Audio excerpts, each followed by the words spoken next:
कल जब कतर पर और स्पेशली यूएई पर जब अटैक हुआ, दुबई पर अटैक हुआ और वहां पे जो मॉल जो सेंटर्स वहां पर अटैक हुए, तो ईरान का ये कहना है कि इन जगहों में अमेरिकन ट्रूप्स हैं, अमेरिकन का जो मिलिट्री के जो फोर्सेस हैं वो वहां पर न रह करके जाकर के होटलों में रुके हुए हैं। तो देखिए, आप जब युद्ध में होते हो तो क्या अमेरिका क्या युद्ध के कोई मोरलिस्टिक पोजीशन में अमेरिका दुनिया के सामने आ रहा है? जब अमेरिका घुस में मार रहा है, किसी हेड ऑफ स्टेट को मार देता है, किसी हेड ऑफ स्टेट को किडनैप करा देता है, तो वहां पर इस प्रकार की चर्चा करना कि उसके सैटेलाइट स्टेट्स को ये देखिए, तो यहां पर सिविलियन, अरे युद्ध में हर कोई मारा जाएगा, हर कोई तबाह होगा, अरे युद्ध में हर कोई मारा जाएगा, हर कोई तबाह होगा। या तो आप युद्ध की जो शर्तें हैं, युद्ध का जो चेहरा उसको बदल लीजिए, और या तो फिर आप तैयार रहिए। बेरूत से सर एक खबर है, हिजबुल्लाह कमांडर के ठिकाने को निशाना बनाया गया है। और जब ये जंग की हम बात करें तो ये जंग केवल इजराइल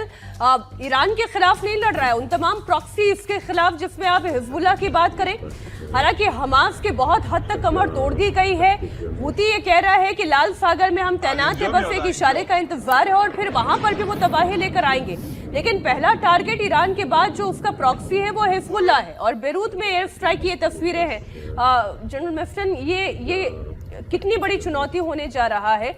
हिजबुल्लाह कब तक इसको टॉलरेट कर पाएगा?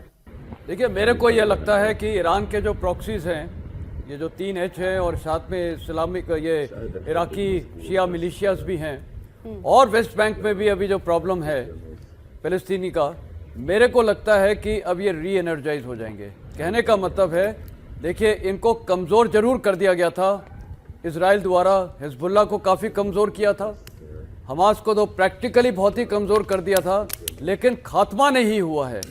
तो अब ये हालत हो गई है कि जब ईरान डायरेक्टली इन्वॉल्व हो गया है तो ये मोटिवेशन इनको री एनर्जाइज करता है। दो, एक तो ईरान ने पंगा ले लिया है, टक्कर ले ली है, दूसरा खुमैनी की जो डेथ है वो उससे उनको और जोश आएगा। तो री एनर्जाइज का मतलब है हिजबुल्लाह अटैक करेगा, और वो बढ़ गए हैं, आपने देखा है। और इसके पास, इजराइल के पास कोई चारा नहीं है, लेकिन वो पूरे साउथ लेबनान को खाली करा के और वहाँ पर बम्बार्डमेंट करेगा, चाहे वो बेरूत तक करना पड़े। अभी आ जाइए हमास में। हमास अब क्या प्लान कर रहा होगा? देखिए, इजरायली ट्रुप्स का काफ़ी हद तक पीछे आ चुके हैं, बफर जोन्स बन चुके हैं, तो पॉसिबिलिटी है कि उनका भी कुछ रीग्रुप करके छोटे छोटे टुकड़ियों में आके वो कुछ अटैक कर सकते हैं। दूसरा, जो वेस्ट बैंक में है, जो फ़लस्तीन, आपने कुछ देखे थे, आपके जब रिपोर्ट चल रही थी, जब जेरूसलम में ये मिसाइल्स गिर रही थी तो कुछ लोग सेलिब्रेट कर रहे थे अपने बैल्कनीज में खड़े होके। वो कौन थे? वो फ़लस्तीन थे, इराकी मिलिशियाज हैं।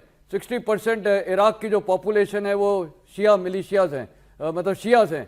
उनको अब तो वो सारे मतलब पूरा कहने का। और हुतीज को आप देखिए, अभी कुछ इनफॉर्मल इनपुट्स हैं कि ये जो ऑयल रिफाइनरी अरामको पे स्ट्राइक किया है ड्रोन द्वारा, वो शायद हुतीज ने किया है जी। तो कहने का मतलब है, ये पूरा जो एक्सेस ऑफ रेजिस्टेंस था, जिसको ये इविल रेजिस्टेंस बोलते हैं या इविल एक्सेस नेतन्याहू, ये री एनर्जाइज हो गया है।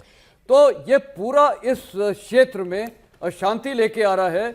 और अब ये होने वाला है कि जो अमेरिकन सिटीजन्स हैं पूरे इस क्षेत्र में और दूसरे विश्व में कहीं पर भी रहते हैं, वो और इजरायली, वो अब टारगेट बनेंगे, क्योंकि ये जितने भी जगह ये शिया कम्युनिटी है, टारगेट बन रहे हैं सर। और इसलिए कैजुअलिटीज की खबर भी आ रही है। लेकिन जनरल कुलकर्णी, कतर जैसा देश ये कह रहा है कि जिस तरह पर हम पर हमला हुआ है हम उसे रिटेलिएट करेंगे, इसके लिए ईरान तैयार रहे। जिस तरह से दुबई पर हमला हो रहा है, इन लोगों के पास विकल्प क्या है? क्योंकि कुछ रिएक्शंस ऐसे भी अब वहां से आ रहे हैं जो कह रहे हैं कि अमेरिका ने एक जंग तो छेड़ दी, लेकिन उसका ध्यान केवल इजराइल को बचाने में है। वो दुबई के बारे में क्यों नहीं सोच रहा? वो यूएई के बारे में क्यों नहीं सोच रहा? वो कतर के बारे में क्यों नहीं सोच रहा? मीनाक्षी जी, अगर हम देखें दूरदृष्टि में तो हम देखेंगे कि अरबी और फारसी ये दोनों अलग हैं। और अब ये जो खाई है ये और भी बढ़ेगी, क्योंकि फारसियों ने अरबियों पे हमला किया है। अभी तक फारसी और अरबी को जोड़ने में चीन ने बहुत मदद की। सऊदी अरेबिया और कतर को नज़दीक लाने में, सऊदी अरेबिया और ईरान को नज़दीक लाने में चीन ने मदद की और फैसिलिटेट किया कि दोनों। अब ईरान ने क्या किया है जो ईरान और सऊदी अरेबिया के बीच की जो दोस्ती थी अब वो और दूर हो गई, दोस्ती नहीं रही, वो गहराई और खाई आ गई दोस्ती में। अब सऊदी अरेबिया भी बोल रहा है वो भी हमला करेगा ईरान पे, कतर भी हमला करेगा। मतलब कि जो अरबी अलग लोग हैं, फारसी अलग लोग हैं, नंबर एक। नंबर दो, मैं थोड़ा सा कहना चाहूंगा यहाँ पे, जो रिजीम चेंज की हम बात करते हैं, 40 दिन का मॉर्निंग है। इस 40 दिन में रिजीम चेंज नहीं होगा, क्योंकि पूरे के पूरे जो लोग ईरान के अंदर हैं वो खोमेनी के लिए खड़े हैं, वो मातम मना रहे हैं, और उस 40 दिन के मातम में कुछ नहीं होएगा। तो ये भी उनको मालूम है कि ये मातम में पूरा देश जो है इकट्ठा रहेगा। लेकिन ये जंग तो 40 दिन तक नहीं खींच पाएगी, ये इतनी तो- ताकत तो ईरान के पास है नहीं कि वो 40 दिन तक इस वॉर को ले बिल्कुल। जा पाए।